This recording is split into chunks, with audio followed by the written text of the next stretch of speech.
Majority Whip.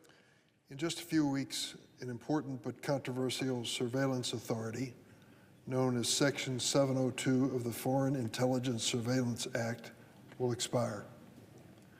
This extraordinary authority was initially presented to Congress as a temporary emergency counterterrorism tool more than 15 years ago. As is often the case with temporary emergency authorities, Section 702 is now used for a wide range of foreign intelligence purposes, from countering Russia to stopping the flow of fentanyl into the United States. Just last month, the Federal Bureau of Investigation revealed that data collected using Section 702 allowed the agency to foil several attacks in recent years, including attacks that would have crippled U.S. critical infrastructure, and even threatened the lives of our U.S. servicemen. And the authority has helped the U.S. uncover atrocities committed by Russia during its ongoing assault in Ukraine. I have had demonstrations of the Section 02 authority, and there is no doubt in my mind that it is a valuable tool for collecting foreign intelligence. But this authority raises serious constitutional concerns, as it allows access not just to communications by those who are foreigners, but also to the vast databases of America's communications without the customary search warrant required by the United States Constitution.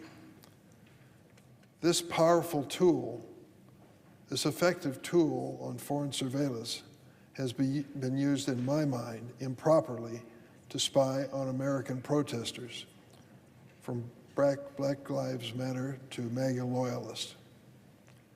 The FBI has imposed new limits on the authority of FBI agents to search the communications of Americans. But even after implementing these reforms, the FBI still conducted over 200,000 warrantless searches of Americans in just 1 year, more than 500 searches of Americans per day. Democrats and Republicans alike are rightly concerned. Our founders understood the danger of unchecked government surveillance and had the wisdom and foresight to enshrine protections for American citizens in the Constitution. The Fourth Amendment to our Constitution protects Americans from unreasonable search and seizure, particularly those without a warrant based upon probable cause that had been approved by a judge. I have long raised concerns about Section 02's lack of sufficient safeguards to protect these rights, and I have consistently voted against the extension of Section 702 without changes. However, I've also said that I would support Section 702 if it includes sufficient safeguards to protect Americans from warrantless surveillance. As chairman of the Senate Judiciary Committee, which has primary jurisdiction over FISA, I have evaluated proposed reforms and carefully considered the administration's views. I have also heard from my colleagues on both sides of the aisle. Existing legislative proposals in the House and Senate go too far for some and not far enough for others.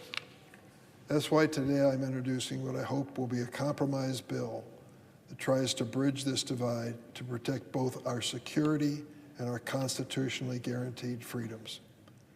The Security and Freedom Enhancement Act, or SAFE Act, would enhance our national security by reauthorizing Section 702 for 4 more years, while also protecting Americans from warrantless surveillance.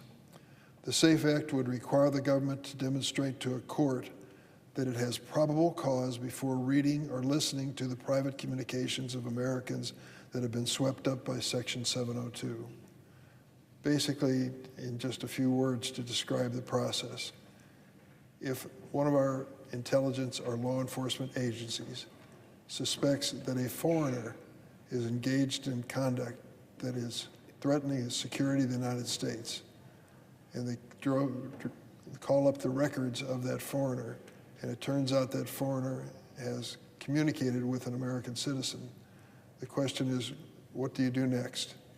Can you in any way monitor that conversation, or come up with an investigation of the documents of that American with or without a warrant? That's the fundamental question we're facing here.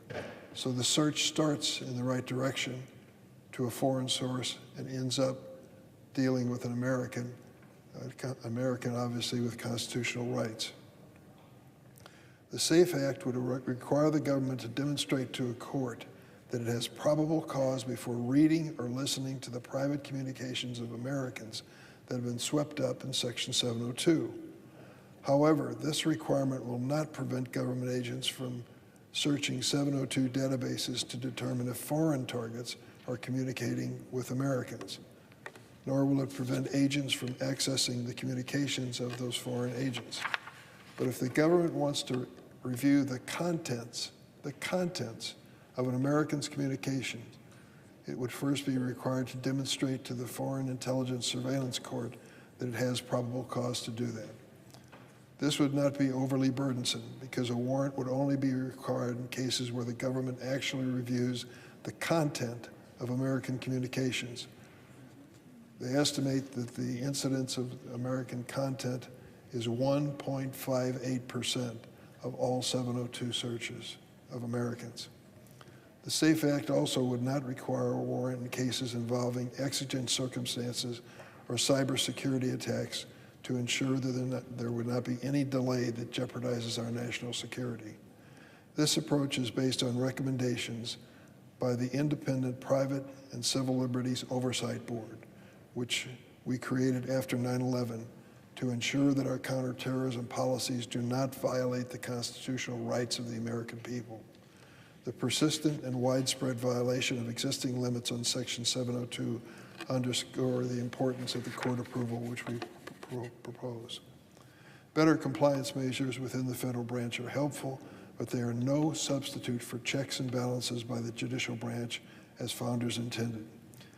The SAFE Act, which I'm introducing, is a sensible, moderate compromise between more robust reform proposals that address a wide range of surveillance concerns and bills that reauthorize Section 702 without adequately addressing these concerns.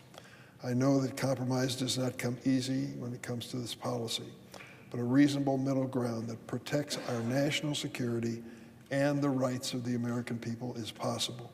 The SAFE Act is my offer in compromise to achieve that goal. With the April 19th sunset of Section 702 fast approaching, I urge my colleagues on both sides of the aisle to join me in supporting this compromise for the good of the American people. I yield the floor.